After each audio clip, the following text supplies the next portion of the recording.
el fuego, Espíritu de Dios, aviva el fuego en nuestro corazón, aviva el fuego, Espíritu de Dios, aviva el fuego en nuestro corazón, fuego del Espíritu, arde en mi ser, gracia que de lo alto vienes, como en Pentecostés, fuego del Espíritu, arde en mi ser. Hola, ¿qué tal amigos? Buenas tardes y qué alegría estar nuevamente con cada uno de ustedes en este programa, su programa Avivando el Fuego. Estamos muy contentos, muy dichosos y sobre todo muy pero muy agradecidos con el Señor por esta posibilidad que nos otorga de compartir sus maravillas, de compartir sus bendiciones y de saber qué es lo que Dios quiere para cada uno de nosotros. Y de manera especial nos alegramos con la presencia en nuestra diócesis de Sonsón Río Negro, de nuestro pastor, de nuestro padre, de nuestro obispo, Monseñor Fidel León Cadavid. Desde ya auguramos para él y para su ministerio episcopal lo mejor de parte de Dios para nuestra diócesis y que redunde para bien de los hermanos y para la gloria y honra de nuestro Señor Jesucristo. Y hoy vamos a tratar un tema espectacular para cada uno de nosotros, un tema que pretende iluminarnos, instruirnos, orientarnos acerca de las maravillas de Jesucristo y sobre todo en este tiempo especial que la Iglesia nos otorga, que es el tiempo de Cuaresma, para meditar, para reflexionar y sobre todo para acercarnos a aquel que murió por nosotros en la cruz y aquel que vive entre nosotros con su resurrección. Qué bueno, queridos hermanos, que a partir de esta experiencia de Cuaresma, en usted, en mí y en todos nosotros, podamos nosotros tomar la firme y seria decisión de decirle: Señor, yo quiero seguirte, Señor, tú eres mi vida, y Señor, yo quiero disfrutar mi vida en ti, porque eso es lo que tú quieres, que cada uno de nosotros, Señor, disfrutemos, vivamos y nos deleitemos de la vida en abundancia que nos ofrece Jesucristo. Y para iniciar este programa, vamos a introducirnos en este tema de la Cuaresma con una canción que tiene un mensaje interesante, impactante, una canción que nos va a poner a reflexionar sobre la muestra más contundente de que Dios te ama, de que Dios me ama y de que Dios nos ama a todos.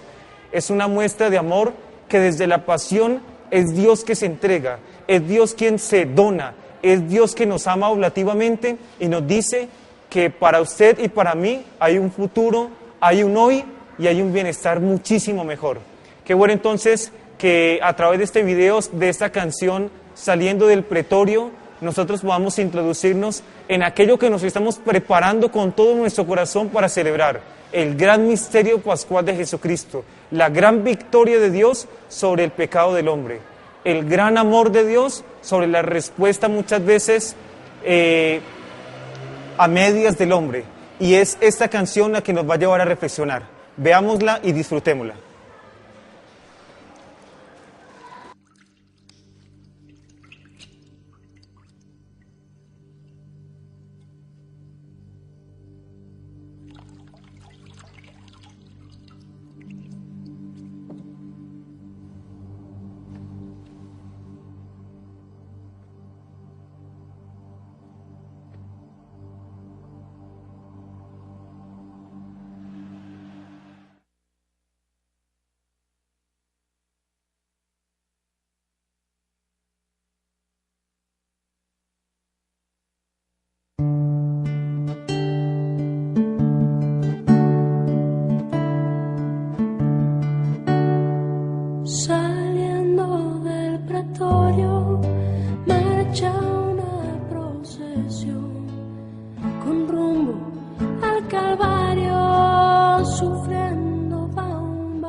latigazos sobre su cuerpo herido, no puede avanzar. Se escucha solo un grito: levántate, maldito. No puede ser maldito aquel que en su dolor exclama con un grito: perdónale, Señor, perdónale sus faltas. No mires su actuación, de ellos ten compasión.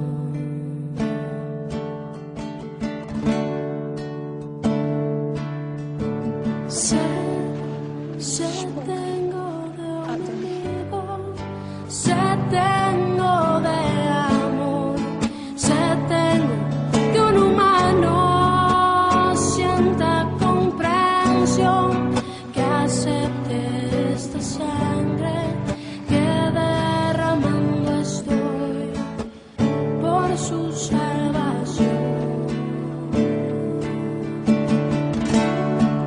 No puede dar un paso y cae por el camino, recibe un latigazo sobre su cuerpo herido, no puede avanzar.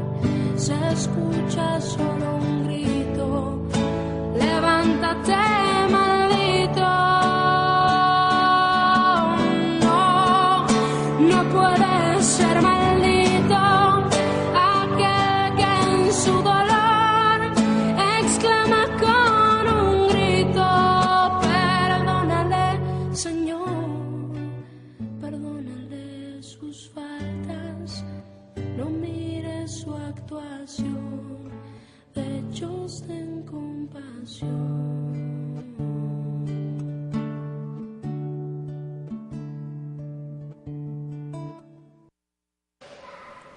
Es así como esta canción nos invita a proyectarnos en aquello que nos estamos preparando con fuerte penitencia, con gran espíritu de oración y sobre todo con un profundo deseo de corazón de unirnos a Él, de conocerle a Él y de escucharle a Él. Qué buena esta canción para que reflexionemos, para que oremos y para que optemos por seguir a Jesucristo en nuestras vidas. Muy bien. En este día especial tenemos un invitado maravilloso que el Señor nos ha traído, que el Señor nos ha concedido. Se llama Luis Felipe Muñoz. Él es seminarista de la Asociación Sacerdotal Siervos del Espíritu Santo. Está en tercero de teología. Felipe, bienvenido a este su programa y al programa de todos, Avivando el Fuego. Muchas gracias, Arturo. Realmente yo le doy gracias al Señor, a nuestro Padre que tanto nos ama por permitirme venir aquí a compartir con cada uno de ustedes, queridos hermanos, esta experiencia de Dios, esta experiencia que nosotros urgimos todos de vivirlo, de sentirlo, de amarlo. Y comenzando con este hermoso video que nos introduce en el tema de hoy sobre la Cuaresma, pensaba cuán grande es el amor de Dios que ha entregado a su Hijo. Entonces le doy gracias a Él por estar aquí y qué bueno que todos podamos compartir la palabra y el amor y la experiencia de Dios. A propósito de eso, Felipe, que dices de compartir la palabra, qué bueno entonces que para desarrollar el tema del día de hoy, empecemos precisamente leyendo, proclamando y meditando la palabra de Dios. Claro que sí, Arturo. Entonces, queridos hermanos, dispongámonos para escuchar con oídos de discípulos la palabra del Señor, tomada del Evangelio de San Juan, capítulo 1, versículos 35 al 39. Titula Los primeros discípulos.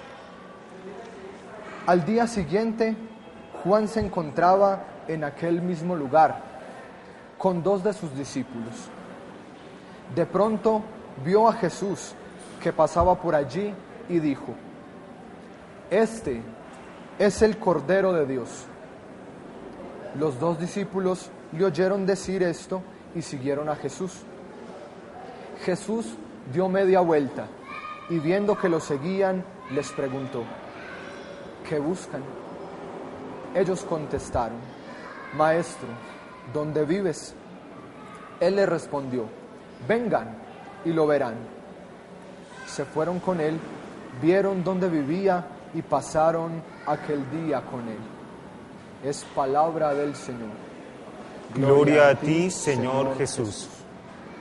Qué bueno, Felipe, este texto, porque es un texto muy interesante que en el contexto de Cuaresma, en el contexto que la Iglesia está viviendo hoy, sobre todo en el gran tema eclesial fruto de la conferencia en Aparecida, del gran tema de la misión continental, nosotros podamos introducirnos primero en la palabra y segundo, de acuerdo a lo que nos relata el texto, el discipulado, es decir, un seguimiento decisivo, un seguimiento de fijarse en Jesús, un seguimiento de dejarse interpelar por Jesús. Sí, Arturo, en definitiva, el mismo nombre cristiano indica cuál es la finalidad más profunda de nuestro ser como cristianos, que es seguir a Cristo, seguirlo a Él, seguir sus pasos, escuchar su voz y saber qué desea Él para nosotros, para así nosotros encontrar la vida. Por eso, qué bonito que podamos compartir eso, qué es el discipulado, qué es seguir a Cristo, pero en el marco de la Cuaresma, que es el ambiente que la Iglesia nos ha regalado hoy en estos 40 días para prepararnos al misterio pascual. Muy bien, recordemos este texto y me parece que dice algo muy interesante. Si ustedes observan, y qué bueno que ustedes en sus casas, las personas que nos escuchan, que nos ven, que ustedes también tengan la posibilidad de acercarse con su Biblia, con su Sagrada Escritura y volver a retomar este texto, Juan 1, 35, 39. Y da unos detalles muy interesantes. Por ejemplo, dice que estaba Juan el Bautista con 2 de sus discípulos y un momento pasó Jesús de Nazaret. Y cuando pasó Jesús, dice que fijándose en Jesús y señalándolo, dice otra traducción, dijo, he aquí el Cordero de Dios que quita el pecado del mundo. Cuando uno, Felipe, analiza esa expresión, he aquí el Cordero de Dios que quita el pecado del mundo, lo primero que uno bíblicamente se le viene a la mente es aquel pasaje en el libro del Génesis en el cual Abraham sube a sacrificar a su hijo Isaac. Dice la Escritura de que Dios le puso una prueba a Abraham y que fuera al monte y sacrificara a su hijo Isaac. Obviamente en ese momento era una situación y una decisión difícil. ¿Para qué padre le va a quedar fácil o alegremente ir a sacrificar a su hijo por una voz que escuchó, un Dios que apenas estaba conociendo? Era algo insólito. Sin embargo, Abraham obedece a aquella voz y cuando ya está a punto de sacrificar a su hijo, minutos antes le pregunta a Isaac a Abraham, ¿dónde está el cordero? Dice la Biblia que Abraham hizo un silencio y en ese silencio Isaac entendió que él era el sacrificio. Pues bien, esa pregunta casi 1800 años después lo responde Juan el Bautista, cuando dice, he aquí el Cordero de Dios que quita el pecado del mundo. Dando a entender, Felipe, de que ese sacrificio que iba a hacer Abraham no era el sacrificio o la víctima que se necesitaba para expiar el pecado de la humanidad, sino que tenía que venir un cordero manso, sin mancha, puro, limpio, transparente, y que en toda la historia de salvación no iba a sino a anunciar en figura profética la persona de Jesús, porque Jesús es el sin mancha, el sin pecado. Sí, qué bello saber eso. El Cordero de Dios, es el Cordero de Dios, porque es la ofrenda de Dios. Es Dios que se ha querido entregar por cada uno de nosotros, prefigurándolo como comentaba Arturo desde el Antiguo Testamento. Y es bello también pensar en esas características que tenía el Cordero en el Antiguo Testamento, lo que tú comentabas. Era el Cordero más perfecto de todos los que tenía cada uno que iba a sacrificar. No podía tener ningún tipo de defecto. Y por eso Cristo es el que viene a plenificar esa prefiguración, porque solamente Él es el perfecto, solamente Él es el plenamente hombre, y por eso pudo realizar en plenitud este sacrificio. El Cordero de Dios, el que quita el pecado del mundo, cantamos bellamente nosotros en la Eucaristía. Cordero de Dios, que quitas el pecado del mundo, ten piedad de nosotros. Felipe, el título de la enseñanza de hoy titula Cuaresma